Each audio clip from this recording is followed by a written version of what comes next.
Hello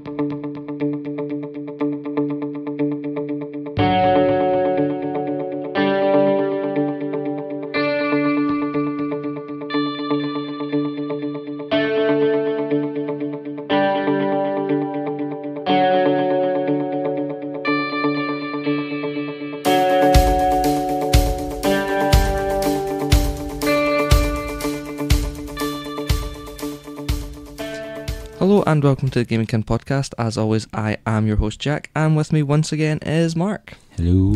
And this is the fifth podcast we've done this week. Well, fourth you've done with me, fifth we've done overall. I'm dead and inside. So we're back again. It's E3. That's what does it, man. Well, I mean, it's currently almost like 3:30. It's 3:30 in the morning. Yeah, half of me sleeping. Yeah, but to be fair, I mean, it wouldn't feel like 3:30 in the morning if we were actually in LA. Because it wouldn't be 3:30 in the morning. Yeah. Exactly. So we are going to be talking about the Sony press conference, or Sony experience. I don't know what I experienced exactly. You experienced people who do not view making video games as an industry, but a vocation or a calling. Yeah, I didn't get that. It means they make games because they have to. Like, there's a thing inside that makes them want to, not because of the money. Yeah, no, I didn't get that. It's like me doing the podcast. You like your own voice. Shut up. I really hate see, when I have to edit this and I hear my own voice, I cringe so bad. See, you remind of Yzma from, what's it called now? Emperor's New Groove. Is that my voice? My voice? Oh god. So, I suppose we should get started with The Last of Us 2. No, we should get started with the banjo. Not gonna lie, at first I thought it was kind of cringe-tastic, right? But as time went on... Oh, wait. I'm getting tweaked. Yeah, no, it's fine. Keep talking. Okay, cool. Because it's easier to tweak it as you're talking. Okay, obviously when it first started, I'm kind of like... The fuck? I even wrote down at 2 a.m, hoping he breaks his banjo string. No offense to the man, it was nice. But I had no idea what was coming later on. So in retrospect, it was lovely having a nice little banjo segment. Yeah, it really led us in for The Last of Us 2. Yeah, okay, I'll give you that. In The Last of Us 2, I mean, we didn't know that when it happened, but then in hindsight, it was a really cool way to lead into it. Even made sense when you retrospect, for what World Conference was at that point. Yeah, it was really wow. But what we got was a gameplay trailer. Was it gameplay? It was gameplay. It was just seamless. It was fucking hell, man. And I think that was a fantastic trailer. I did love the fact it basically started as a dating sim. You're kind of confused what the fuck's happening. And then all of a sudden, murder, mayhem, just carnage. Yeah, I thoroughly enjoyed it.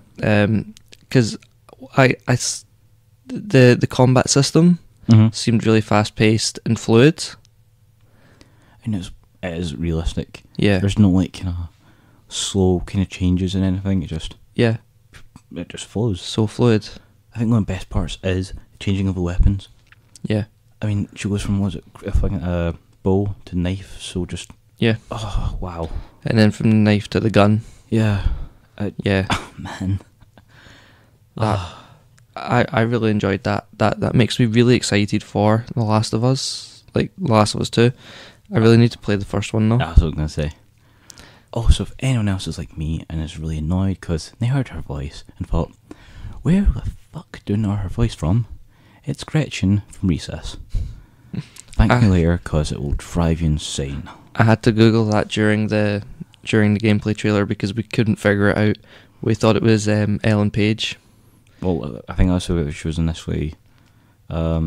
She was in Heavy Rain. Not Heavy Rain, Beyond Two Souls. Alright, yeah. And then I thought it was Hit Girl voicing her. Oh man, just glad I didn't find out. But other than like commenting on the fast-paced combat system and how great the graphics were, Mhm. I really don't know what to say about it. I'm really excited for it, but I really don't know what else I can say. It just looked amazing. Yeah, I agree. So after The Last of Us 2, they kind of cut to a kind of scenery where it was a kind of chat showy thing. Which annoyed me because it kind of kills the entire pace of the thing. It's Yeah. just... But we did get a couple of really cool things while we were in that bit. They were talking about updates for God of War, and they're saying that New Game Plus is a possibility. It's something that people have been asking No, for. it's confirmed, man. They didn't straight up say it confirmed. They said it's something they're going to work on. No, they're working on it. Yeah. So yeah, But it's definitely coming. If they can't get it to work, they're not going to put it in. So It's not that much different. I know, but I'm just trying not to get people overly hyped. But Sean Lydon did say like about things like New Game Plus, as long as people are enjoying spending more time in the game worlds that they create, they'll do anything to do that for the fans, which I think is great. Yeah, it's true. Shows a level of determination to keep your fan base. Yeah. I can appreciate that. And it's not even that, like, considering the amount of time that it takes to create the worlds that we play our video games in, it's great to see that developers are making ways that to keep us in those game worlds and enjoying it for Mhm. longer periods of time without having to feel the need to go to like loot boxes Oh, God. and microtransactions for extra maps and things like that. Don't get me wrong, like map DLCs for like Call of Duty and Battlefield, I'm on board with that Mm. as long as the maps are well designed. Definitely. But If it's just little kind of piddly pish. yeah, if they're just kind of small things tacked on just to keep us playing, then it's kind of I don't see the point in it, because people start seeing through it and go, no, I'm not having this. The worst part is when it just releases done content, those are just like accessories. Yeah. Make when the character look different, and you're like, No, I can understand those ones, but Oh God, it's no. when they're like priced stupidly. Like if it's like 79 pence for like 5 outfits, I can understand that. If it's a game where you can play online, Mm. because it gives your character a wee bit more customization. If it's like a single player game, then I don't see the point in it. That's generally where you get them as well. But well, before they went back to the actual experience, Mm-hmm. they did mention that Black Ops, there's 4 maps returning to Black Ops 4. I hope you noted them down because I didn't. Jungle, Summit, Slums and Firing Range. Oh, pretty cool. And those maps are also returning to Black Ops 3, which is free for PlayStation Plus members. And that's their kind of surprise bonus game, Which is pretty rad, I'm not gonna lie. which is really cool. So I'll be like, we've said not a big fan of FPS games, but I'll probably download that and play that with like my brother and sister when they're up from England, or with any of my pals who still play Black Ops 3. Mm-hmm. It'll give me a wee bit of practice at playing FPS games before Metro and Battlefield 5 come out. Yeah, sounds good. We also got a quick look at the Forsaken DLC for Destiny 2. You're gonna jump a bit. No? Well, they did kind of go through things that previously announced in yeah. the week. Oh yeah, the countdown to E3. Yeah, I've got. It's just not in order. See, it's right up in the top corner of my page in my notes. Okay, in which case I'll go through it. So apparently earlier in the week they announced Tetris Effects, Which is VR. which looks insane. It looks so good. Days Gone, which I cannot wait for. I was hoping to actually get a bit more on Days Gone, I know, I don't know why I didn't do that. It would have been because much that's a game that a lot of people are quite excited about. Mm-hmm. Twin Mirror, that looks weird, man. That does look weird. That looks interesting as well, Yeah. though. I'd definitely watch out for that. Ghost Giant, Yeah, that's like an anime come to life, man. yeah. That was also VR. Yeah. And finally, Beat Saber, which, if you've seen the trailer of it, you're basically a Jedi having the time of your life. It's like a combination of Fruit Ninja and Star Wars. That's awesome. and it's VR. Simple. But yeah, no, those weren't released announced today. They were announced over the past week. But if you hadn't heard already, there you go. So, yeah, those looked really cool. But yeah, we got a look at Destiny Forsaken DLC. That looked pretty good. Basically, looks like heroes are fucked. Yeah. Villains unite, motherfuckers. I'm pretty sure Destiny 2 fans are really excited for it coming out. I would be if I was a Destiny 2 fan. Like who you did that.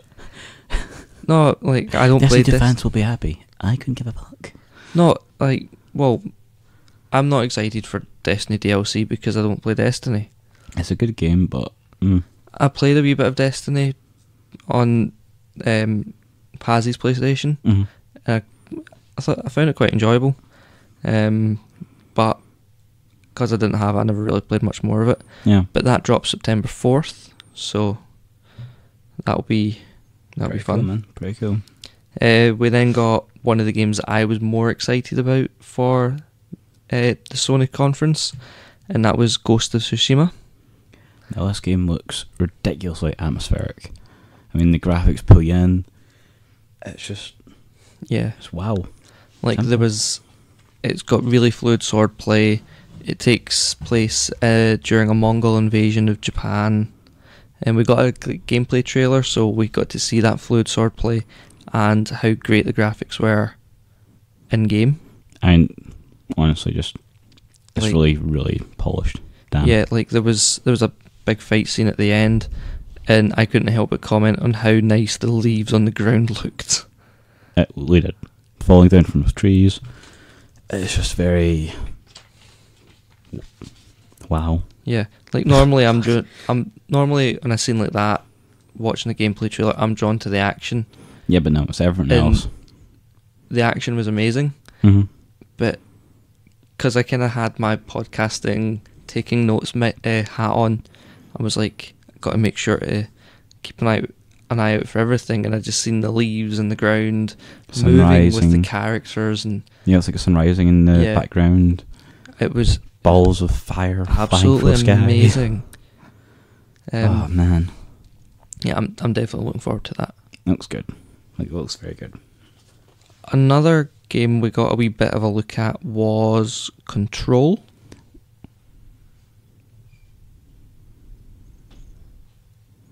Which basically looks like Inception, but in a game, which is a very odd concept. Yeah, it's super fluid looking as well. And I feel like Cubes, you'll be happy. Yeah. That's due to drop sometime 2019. Mm-hmm. And I think we'll be looking forward to that. Then you got one game that got a big round of applause because it was unexpected, and that is the remake of Resi 2. Yeah, it didn't do it for me at all. I think people are just excited for the return of Raccoon City, because it is just a remake. It's a straight remake of Resi 2, just with an over-the-shoulder camera perspective. Yeah, for me, Resi's not that interesting. I No did. offense to the fans. I preferred Silent Hill, to be fair. Even then, not my bag at all. I was shocking at both Resident Evil and Silent Hill, but I did have a preference. It's just because Pyramid Head was so iconic. Oh yeah.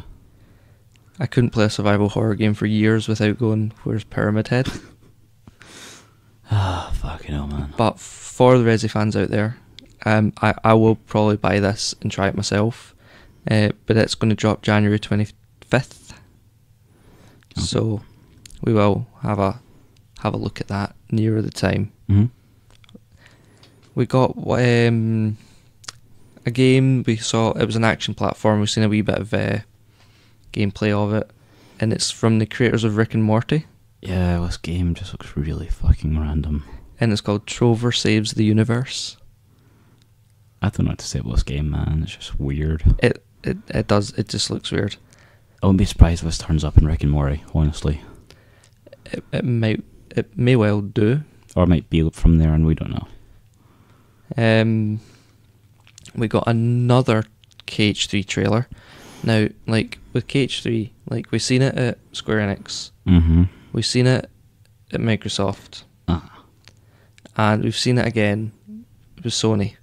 However, with Sony, we got to see a different trailer. A bit more of Captain Jack. We got to see some ship battles from Pirates of the Caribbean. Mm-hmm. And they announced the All-in-One edition, which has Kingdom Hearts 1, 2, 2.8 and 3.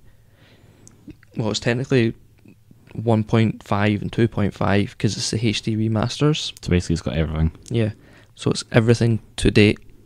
Did it have a release date? I think it did. Yeah, January 29th. For All-in-One? Yeah. Alright. Well, I don't know if the All-in-One's the same date. It should be the same date. But they also announced a PS4 Pro Kingdom Hearts edition. Yeah. Be a nice collector's piece. Pass. If you're a collector, it's Up for what you would be. Get it, but It's definitely worth getting. But if you're just wanting a new PlayStation, you're better off just getting the straight up PS4 Pro because it would be cheaper. yeah, I guess. Then we got Death Stranding from Kojima Productions. Okay, so basically all I've got down note-wise first game as wit, graphically epic. He's a fancy postie. What the fucking fuck? And finally, chew and swallow. Good lord. Well, I've my notes just like it's the world looks amazing. Yeah, it does. It looks so beautiful. Except the enemies. The trailer raises more questions than it gives answers. Yeah, I have no idea. Like we started E3 with so many questions about Death Stranding, and we've been given no answers and a fuck ton more of questions. I got a feeling it's like really symbolic, and I'm trying to figure it out, and I can't, and it's really off-putting.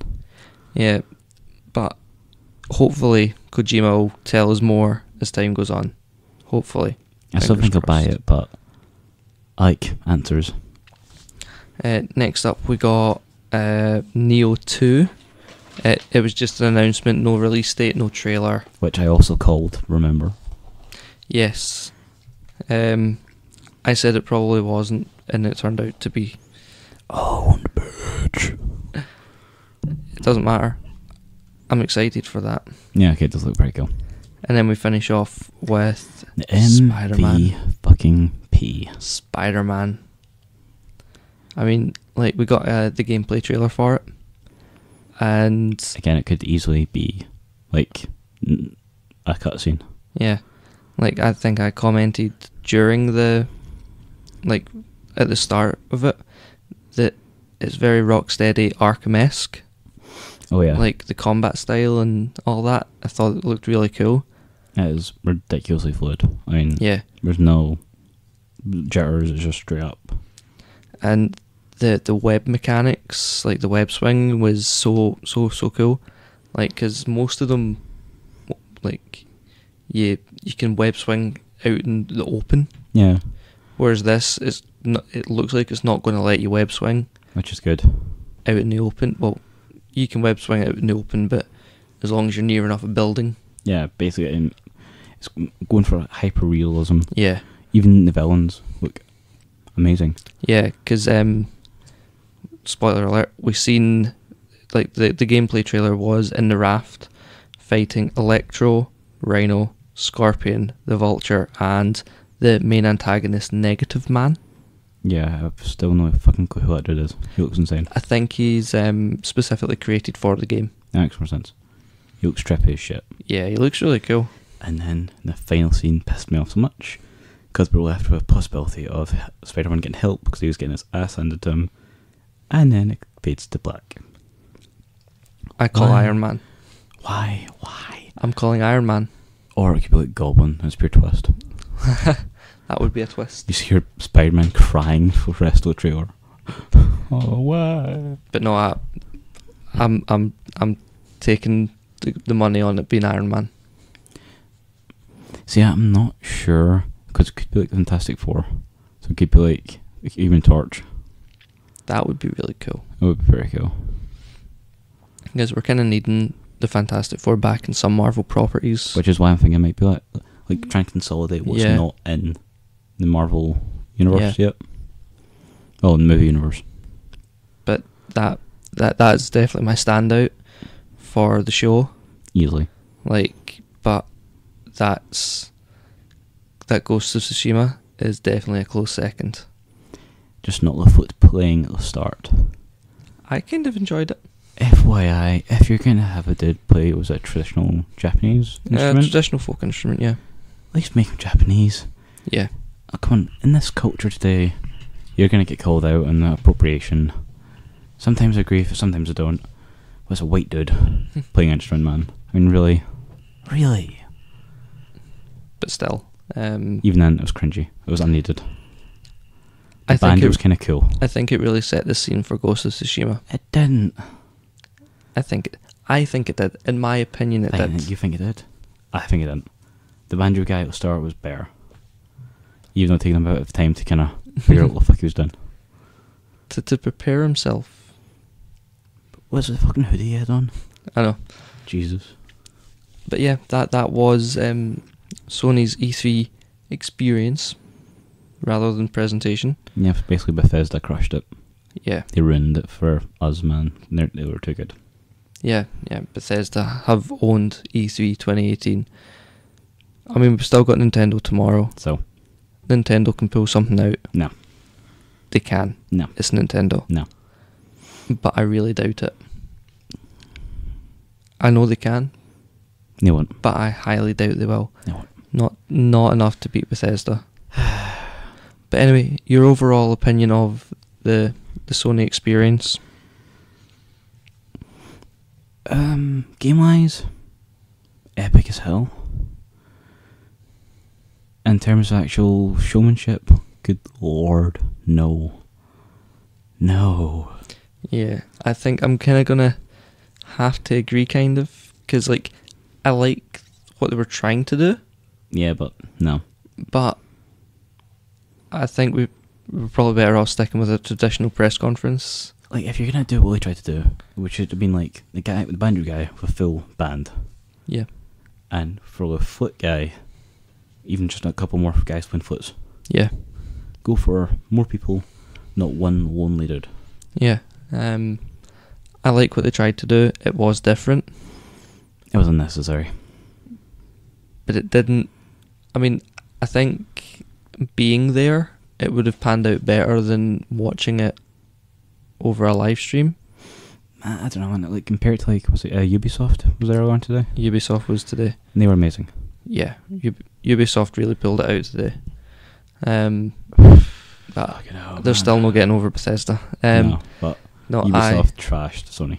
So I think we're both in agreement. Spider-Man is the highlight. Oh hell yeah! Close second. Mine's gone blank. Still out. Ghost. No. The first one.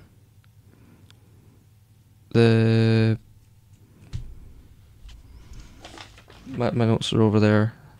Last of Us 2. Last of Us, yeah. Yeah, so those two games stand out as hell. They're amazing. Yeah. Last of Us looked amazing. Yeah. I can't wait for that. Anyway, yes, that has been our 4th or 5th E3 based podcast. As always, I've been Jack, and I thank you for listening, and I've been Mark. And we will catch you tomorrow. Okay. For Nintendo's E3. So just remember, there's always room for you here at Gaming Kin if you want to be our friend. Ciao. Stay safe out there.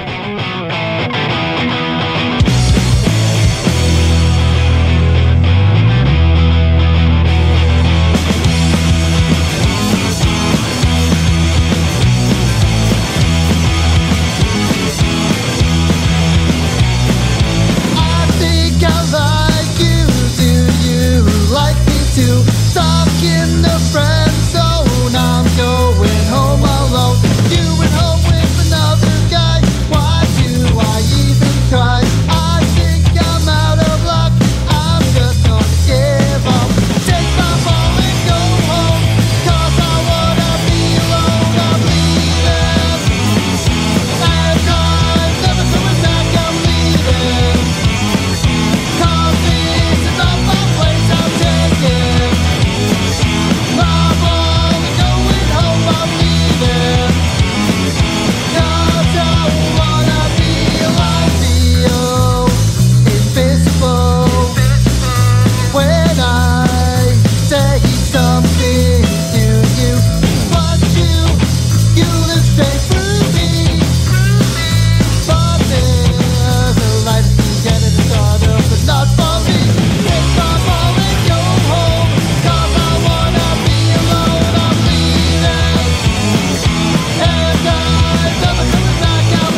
is rising out of the pit. I can make out a small beam of light against a mirror.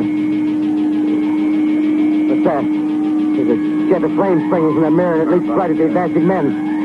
It strikes them head on. Lord, they're turning into flames. The whole field's caught up by the woods, the cars, the gas tanks for the automobiles, spreading everywhere. Coming this way now, about 20 yards.